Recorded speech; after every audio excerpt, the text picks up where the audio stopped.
Pemirsa, moda transportasi umum di Bali dapat dikatakan mati suri akibat tergerus maraknya penggunaan kendaraan pribadi. Namun tidak demikian halnya dengan ibu kota Maluku, Ambon. Angkutan umum tetap menjadi primadona masyarakat setempat.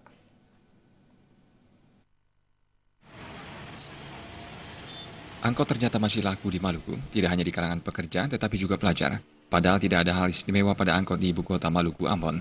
Angkot di Ambon tidak berbeda dengan angkot di Bali. Penumpang angkot harus berhadapan dengan debu dan suasana pengap. Masih tingginya minat masyarakat Ambon terhadap angkot membuat jumlah angkot dapat dikatakan sebanding dengan kendaraan pribadi. Penumpang tidak perlu menunggu angkot penuh penumpang. Angkot pun tidak menunggu penumpang dan terus melaju. Sopir baru berhenti untuk menurunkan penumpang atau jika di stop penumpang. Angkot seperti ini membuat penumpang nyaman. Penumpang tidak perlu khawatir terlambat tiba di sekolah atau tempat kerja. Selain angkot, pelancong di Ambon dapat pula berkeliling kota dengan becak.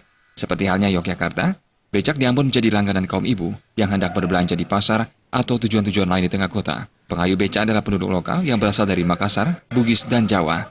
Berbeda dengan becak di Yogyakarta, becak di Ambon tampil sederhana tanpa hiasan untuk mempercantiknya. Becak biasanya berkumpul menunggu penumpang di ujung pasar atau jalan kecil. Semua jalan di kota Ambon terhubung sehingga becak dapat dijadikan sarana transportasi alternatif bagi pelancong yang hendak menikmati keindahan kota Ambon Manise. Purnawan melaporkan dari Maluku untuk Bali TV.